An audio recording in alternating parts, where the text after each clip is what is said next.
فصل دوم. قواعد آخر بازی. قرار هست امروز در مورد فعال بودن شاه، ساختار پیاده‌ای، بهره برداری از نقاط ضعف، محدود کردن سوارهای حریف، فعال کردن سوارهای خودی و تحریزی در آخر بازی صحبت کنیم. سلام، من مهرداد آهوران هستم، مربی و مدرس بین‌المللی فدراسیون جهانی شطرنج. خوشحالم که در خدمت شما هستم با که مجموعه کتاب‌های آرتور یوسوپوف. رسیدیم به جلد دوم از شطرنج خود را بسازید، فصل دوم. دکتر امانوئل لاسکر، دومین قهرمان شطرنج جهان، 3 عامل را به عنوان خصوصیات ویژه آخر بازی بیان کردند. قدرت حمله‌ای شاه زیاد میشه در آخر بازی، پیاده رونده و وضعیت نابچار یا زوگزوانگ از مشخصه‌های آخر بازی هستند. تلاش کنید در آخر بازی شاهتون فعال باشه. بهترین محل استقرار شاه در مرکزه، چرا که میتونه به هر دو جناح شاه و وزیر وقتی ضرورت پیدا کنه حرکت کنه. ساختار پیاده‌ای سالم در آخر بازی بسیار بسیار اهمیت داره. تلاش کنین یک پیاده رونده ایجاد کنید، پیاده رونده خودتون رو حمایت بکنید. حریف رو به ایجاد نقاط ضعف در وضعیت خودش وادار بکنین و بعدش تلاش بکنین تا از اون ضعف بهره برداری کنین. فعالیت سوارهای حریف رو محدود کنین. این استراتژی معمولا حریف شما رو وادار میکنه یا ناچار میکنه به ایجاد ضعف در اردوگاه خودش. تلاش کنین حد اکثر فضا رو برای فعالیت سوارهاتون ایجاد کنین. سوارهای خودشون رو با هم هماهنگ کنین و بین اونها ارتباط کامل ایجاد کنین. یک طرح خوب رو تنظیم کنید، وضعیت سوارها و پیاده‌های خودشون رو هر لحظه سعی کنید بهتر کنید و همچنین پیاده‌های حریف رو هرچه میتونید ناتوان‌تر کنید. خب میریم به تماشای اولین دیاگرام بازی ما بین آقای کاپابلانکا و یاتس سال 1924. خب در این بازی نوبت حرکت با آقای یاتس، سیاه حرکت B6 رو انجام داده. اسب به خونه A4، حرکت رخ B8 برای دفاع از پیاده B6 و همچنین پیشروی پیاده رو احتمالاً سیاه در دستور کار خودش داره. قلعه بزرگ. آقای کاپابلانکا ستون باز دی رو در اختیار گرفتن. بعد از حرکت B5 اسب به خونه C5 میاد. ما یک پیاده ضعیف در خونه E6 میبینیم. همچنین خونه A6 وقتی بازی رو جلوتر بریم مشاهده میکنید که این پیاده ها ضعفشون بیشتر آشکار میشه. بعد از رخ B6 برای دفاع از پیاده های ارزشیشم حرکت جالب توجهی رو آقای کاپابلانکا انجام میدن به جهت اینکه ضعفی در ساختار پیاده‌ای حریف ایجاد کرده باشن. اسب به خونه H5 میاد و خب قرار هست این اسب به جریان بازی وارد بشه از خونه F6. بعد از B3 سفید باز هم در صدد تخریب و ضربه زدن به ساختار پیاده‌ای سیاه در جناح وزیر هست. پیاده در پیاده، پیاده در پیاده و خب اینجا آقای کاپابلانکا با اسب میزنن تا اسب‌ها هماهنگی لازم و همپوشانی رو نسبت به هم داشته باشن و خب در ادامه ببینیم که آقای کاپابلانکا چطور از شاهشون برای ورود به جریان بازی استفاده میکنن. رخ به خونه C6 میاد، اسب آچمز شده. بلافاصله آقای کاپابلانکا با شاه B2 آچمزی رو رفع میکنن. اسب F6 و خب طرح سفید آقای کاپابلانکا رو مشاهده میفهمید. دوبل کردن رخ‌ها در ستون D. در ادامه ببینیم که سیاه چه حرکتی رو انجام میده و در مقابل این طرح چه ایده‌ای رو برای خودش اجرا میکنه. خب حرکت ناصحیحی رو انجام داد آقای یاتس و بهتر می بود که ایشون شاه F7 میکرد، شاهی 7 میکرد و شاهش رو به جریان بازی وارد میکرد. بعد از حرکت A5 آقای کاپابلانکا رخ‌ها رو دوبل میکنن. بعد از اسب D5 این اسب میبایست از مرکز صف خونه D5 بلند بشه.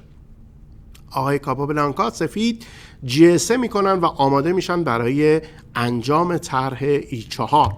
خب ببینیم که این اسب چطور از اینجا جدا میشه و بلند میشه. خب با حرکات تاکتیکی سفید در صدد چنگال زدن هست. بعد از رخ B7 اسب به خونه خوب E5 میره. در E5 مهره‌ای نیست که بتونه این اسب رو از اینجا بلند بکنه. رخ C7 و حرکت رخ D4 برای تدارک حرکت E4 سفید آماده شده. شاه به خونه J7 E4 انجام شد و ضعف‌های پیاده‌ای در اردوگاه سیاه مشهود هست. ببینیم که سفید چطور از این ضعف‌ها تونسته استفاده بکنه. بعد از رخ به 5 رخ به خونه C4 میاد و پیشنهاد تعویض یک جفت از رخ‌ها رو میده. با تعویض رخ‌ها وضعیت تغییر میکنه، شکل بازی تغییر میکنه و سفید به دنبال این هست که به پیاده A5 فشار بیشتری وارد کنه.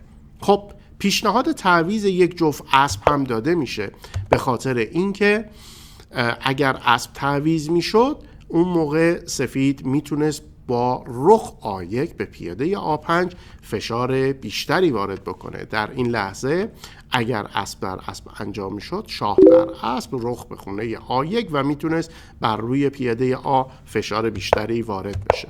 خب اسب به خونه E4 رخ تهدید شده، اسب به خونه D6، اسب به خونه B7 و پیاده A با مانور اسب سقوط میکنه. خب پیاده رونده برای سفید ایجاد شد و همین پیاده رونده میتونه عاملی برای برد باشه. تکنیک برد سفید رو با همدیگه ببینیم که چطور در چه شرایطی چه تعویض‌هایی انجام میده تا بازی رو در نهایت به برد برسونه. بعد از حرکت فیل به 5 اسب به خونه D6 میره، تهدید فیل، تعویض سوارها، اسبی که در خونه A5 قرار داشت به 3-4 اومد، به جریان بازی وارد شد. رخ A7. خب حالا به سراغ ضعف دوم میخواد بره آقای کاپابلانکا و اون ضعف E6 هست. احتمالاً اسب از خونه 3-5 قرار هست که به این ضعف فشار بیاره. با هم دیگه ببینیم بازی رو. بعد از H6 پیاده F4 اول ساختار پیاده‌ای خودش رو مستحکم میکنه، پایگاهی برای اسب C4 آماده میکنه و بعد از اون رخ ستون C رو اشغال میکنه. قرار هست که سوارهای سفید نفوذ بیشتر و بهتری بکنن. بعد از این حرکت رخ به خونه C6 میاد، بر روی پیاده E6 یک فشار وارد شده و فشار دوم احتمالا با حرکت اسب C5 خواهد بود. بله، اسب C5 توسط سفید انجام شد و سیاه مجبور هست که از رخش کمک بگیره برای دفاع از یک پیاده یک امتیازی. رخ به خونه A6 برای اینکه از اسب فاصله بگیره و بتونه تهدیدهایی رو بر روی پیاده و شاه سیاه اجرا بکنه. مستحضر هستید در این دیاگرام سفید یک پیاده رونده داره و چنانچه تعویضی صورت بگیره به نفع سفید هست. خب حمایت شاه لازم هست برای پیش روندن پیاده. بعد از فیل F7 سوارهای غیر فعال سیاه رو مشاهده می‌فرمایید. بعد از روندن پیاده به خونه B4 پیاده در راه رسیدن به خونه وزارت یا ترفیع هست با حمایت شاه و سوارهای سفید.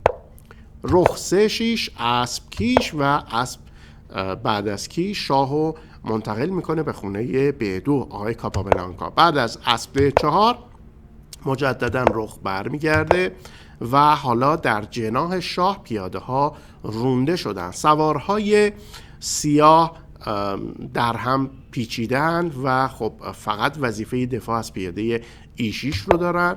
از این رو سفید با کیش هایی که میده و نفوذ سوارهاش به زمین حریف قصد تعویض و حمایت از پیاده ها رو داره. خب تهدید بیشتری ایجاد شد. رخ ارز هشتم رو اشغال کرده و اسب E8 کیش رو فراهم کرده برای خودش.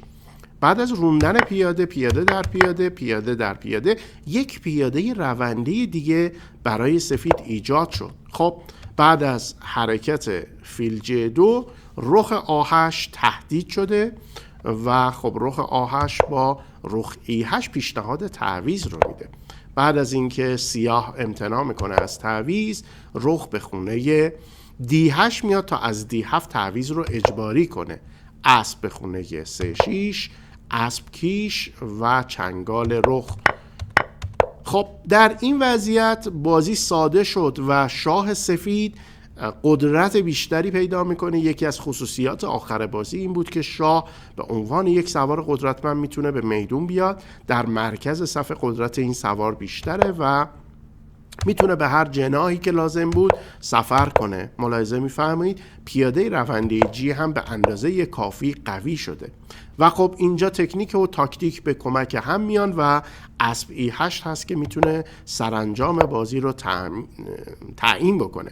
بعد از اسب D8 پیاده J5 پیاده J7 و کار تموم هست. بعد از J6 مانور اسب به خونه J4 و H6 رو ملاحظه میفرمایید که در این وضعیت سیاه تسلیم میشه و شکست رو قبول میکنه.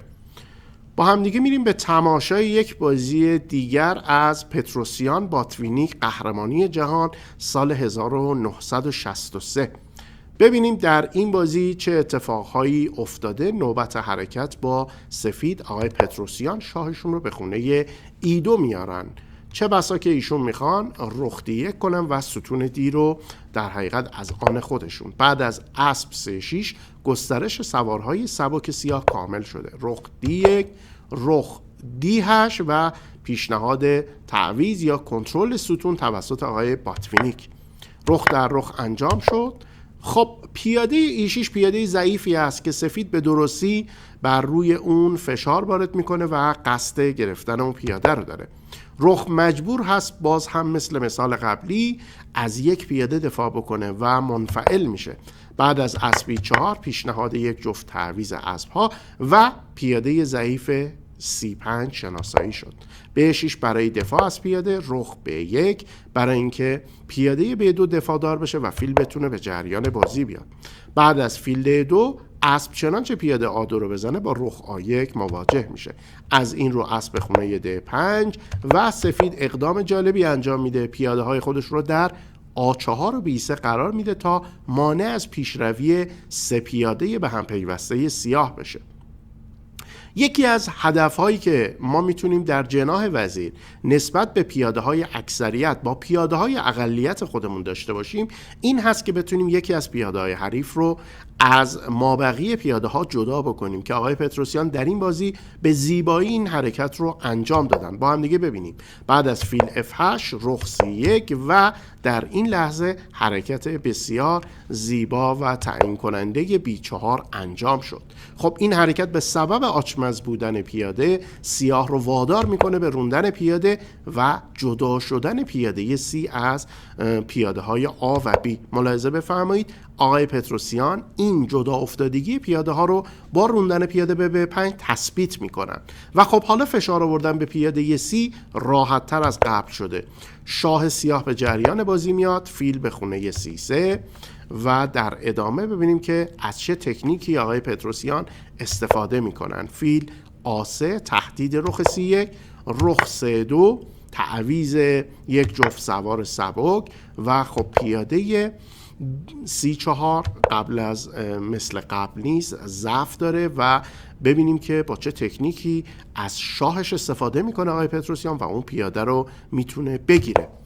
شاه به خونه E7 میاد. حرکت چندان مناسبی نبود. پیاده قرار هست که سقوط کنه.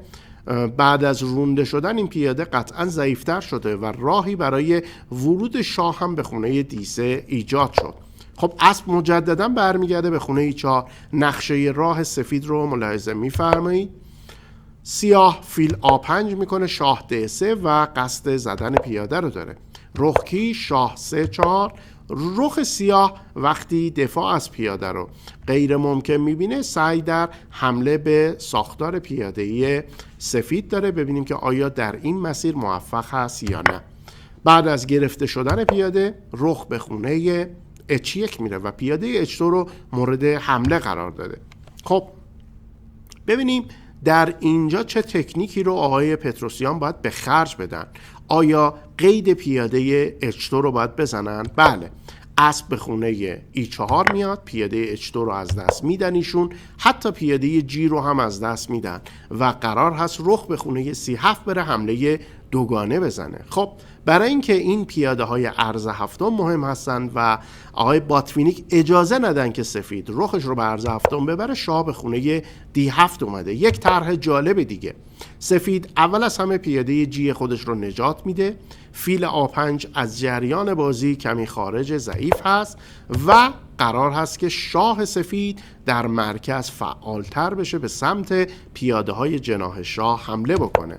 بعد از رخکیش شاه نفوذ میکنه، بعد از فیلکیش شاه خودش رو رسوند به خونه حساس G7. در این خونه نزدیک به پیاده های حریف هست. فعالیت شاه سفید در این بازی کمک میکنه به برد راحت سفید. خب بعد از حرکت E5 ملاحظه بفرمایید که وضعیت همچنان برای سیاه بهبود پیدا نکرده و خب باعث شد که رخ سفید هم بیشتر نفوذ بکنه به خونه 3-6. خب سیاه در این سمت آینده‌ای برای خودش نمیبینه و قرار هست که به سراغ پیاده A4 بره.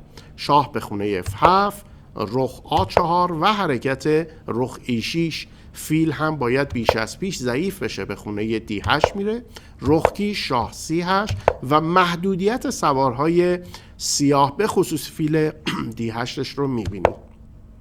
فیل به خونه C7، رخ C6 و عذرخواهی میکنم تهدید بسیار جدی اسب F6 اسب B5 مشهود هست. از این رو ملاحظه بفرمایید که سیاه از زدن پیاده خودداری میکنه و سعی در کنترل ستون دی داره. خب اسب میره به خونه G5، تهدیدها پر واضح هست. اسب E6 و اسب H7 حاکی از این هستش که سیاه وضعیتش نابسامان شده.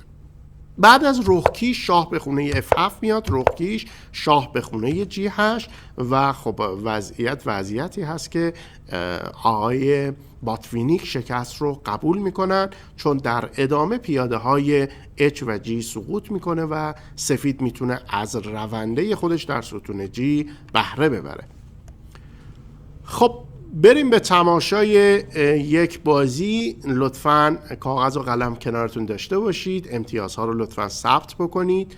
نوبت حرکت در این بازی با سیاه هست و لطفاً فیلم رو استاپ کنید، حرکت خودتون رو با پاسخ صحیح مقایسه بفرمایید. حرکت صحیح در اینجا سیاه حرکت C5 رو انجام داده به سبب آچمز بودن پیاده D4. بعد از فیل در فیل سفید پیاده رو میرونه، رخ‌های سیاه دوبل، رخ‌های سفید هم دوبل میشن و خب بعد از پیاده در پیاده شاه سیاه عازم خونه D6 هست. نتیجه این بازی مساوی شده. یکی از بازی‌های آقای یوسوپوف هستش. برای دیدن این لاین یک امتیاز برای خودتون در نظر بگیرید. میریم به تماشای بازی بعدی. بازی فیما بین آقای آرتور یوسوپوف و ویسواتان آناند سال 1992 در لینارس. خب نوبت حرکت با سفید هست. آقای یوسوپوف حرکت تحسین برانگیز B3 رو انجام دادن و بعد از رخ E5 شاه به خونه D3 وارد شده. حرکت F5 جلوگیری از نفوذ شاه سفید. بعد از G3 وضعیت هر دو نفر وضعیت رو سر و سامون میدن. شاه به خونه F7، رخ حمله میکنه به پیاده ضعیف A5، B4 پیاده رونده میشه و خب پیاده های سیاه در خونه های تیره قرار دارن و این با فیل E3 همخونی داره برای حمله به اون پیاده. بعد از اسبکیش شاه حمله جالبی رو انجام میده و قصد این رو داره که رخ رو بگیره به پیاده F5 حمله بکنه. بعد از رخ در فیل ملاحظه بفرمایید که سفید مجبور نیست رخ رو بزنه، حتما رخ کیش میده و بعد از اینکه رخ برگشت اینجا تعویض رو انجام میده تا پیاده آ رو بتونه به زودی از آن خودش بکنه. خب در این بازی اگر که دیده شد 2 امتیاز برای خودتون این لاین رو در نظر بگیرید. بازی بسیار تماشایی بود. میریم سراغ دیاگرام بعدی. نوبت حرکت با سفید هست. ببینیم که سفید چطور این بازی رو میتونه ببره. حرکت H4 حرکتی عالی، جلوگیری از نفوذ شاه. بعد از اینکه اسب به خونه B8 میره، فیل به خونه E2 پیاده H5 زیر ضربه. شاه هم داره به همین منطقه حرکت میکنه. شاهی که تونست از تمپ ها استفاده بکنه. بعد از اسب E5 شاه میتونه مسیر خودش رو عوض بکنه و حتی به سمت پیاده A7 بره. فیل و 2 پیاده قدرتمند سفید عامل بردش هستن. یک امتیاز هم برای این تمرین در نظر بگیرید. میریم سراغ یک وضعیت تماشایی و طرح برد سیاه رو میخوایم با همدیگه ببینیم. شاه سیاه عازم خونه A3 هست تا پیاده A2 رو مورد حمله قرار بده. از این رو شاه C6 شاه F2 هر دو نفر شاهشون رو نزدیک میکنن به جریان بازی.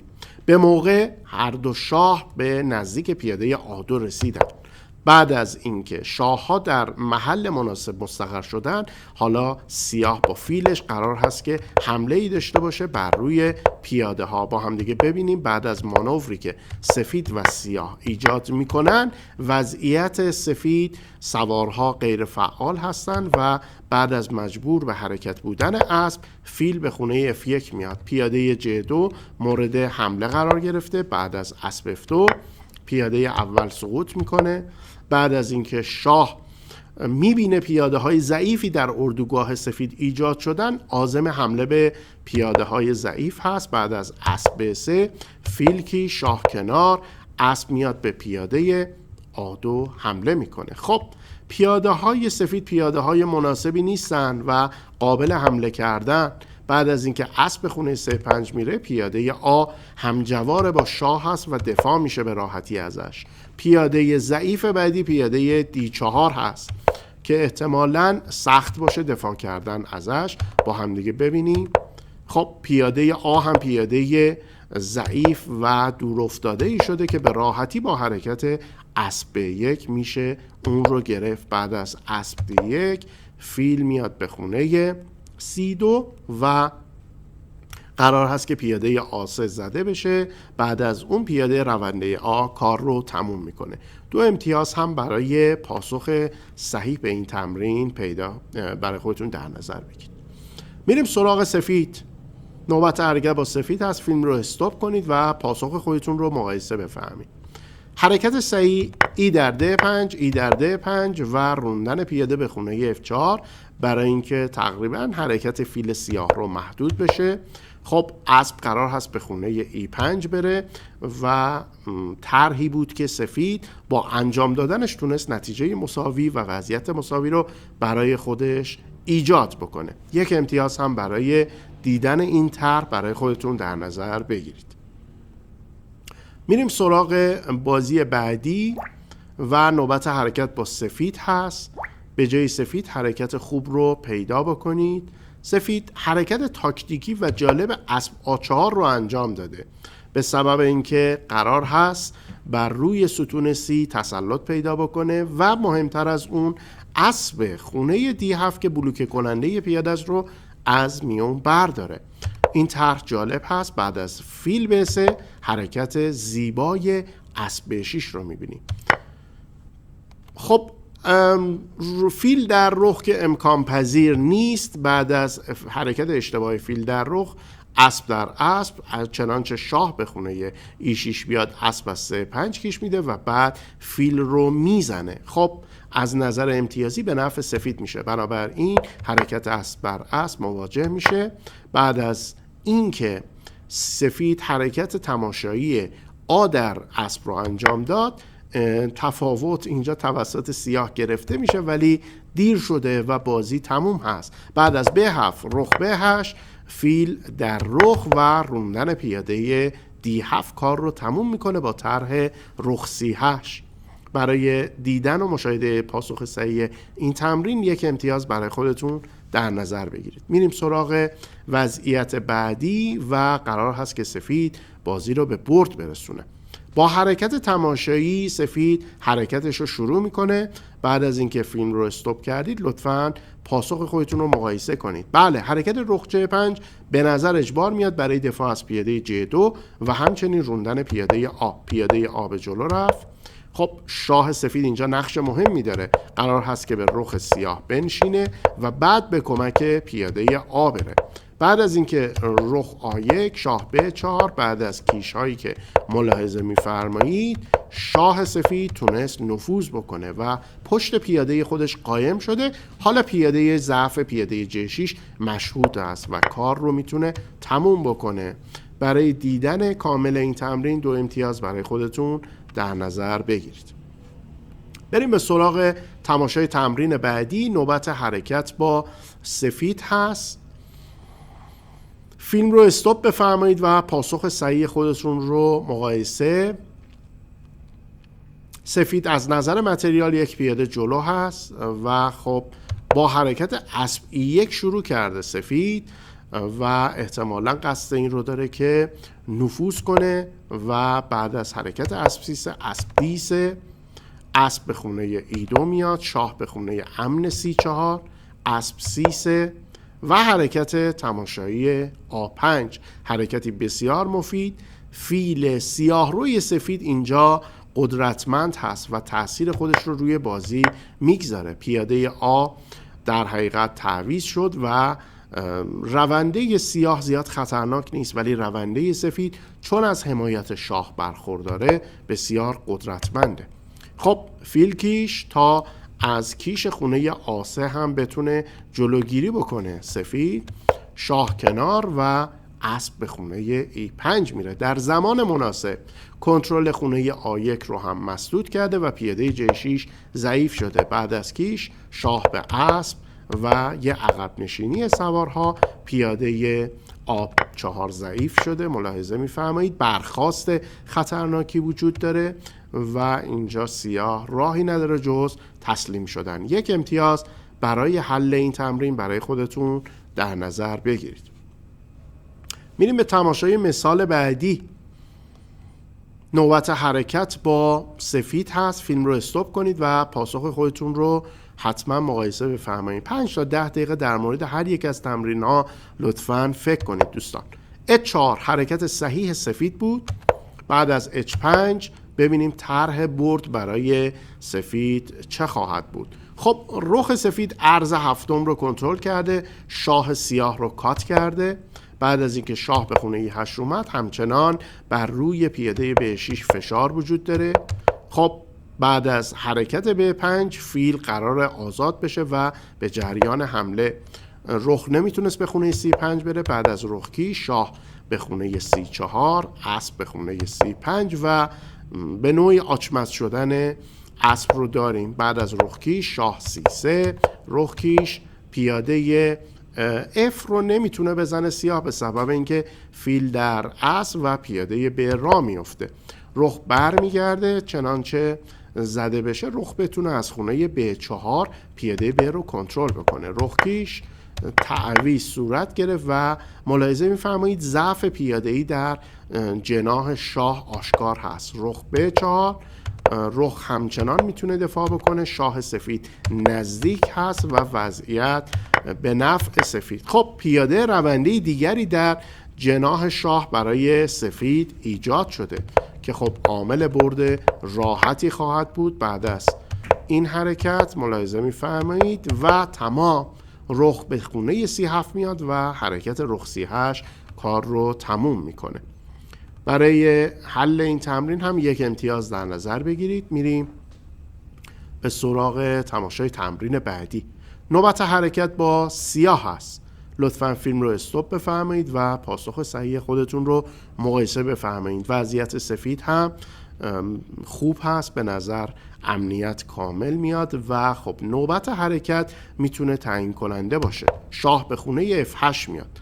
قصد سیاه از ورود شاه به جریان بازی دفاع از پیاده ضعیف D6 هست و در آینده نزدیک سیاه قصد داره که زنجیر پیاده‌ای ABC سفید رو از هم جدا کنه و اونها رو تبدیل به ضعف کنه. فیل C2 شاه به خونه E7 پیاده D6 دفاع شد. شاه سفید هم قراره به جریان بازی بیاد و ملاحظه میفرمایید با این تعویض ضعفی در بین پیاده های آ و سی سفید فاصله بین این پیاده ها افتاد. خب طرح سیاه روندن پیاده هست. ببینیم این طرح رو آیا میتونه اجرا بکنه یا خیر.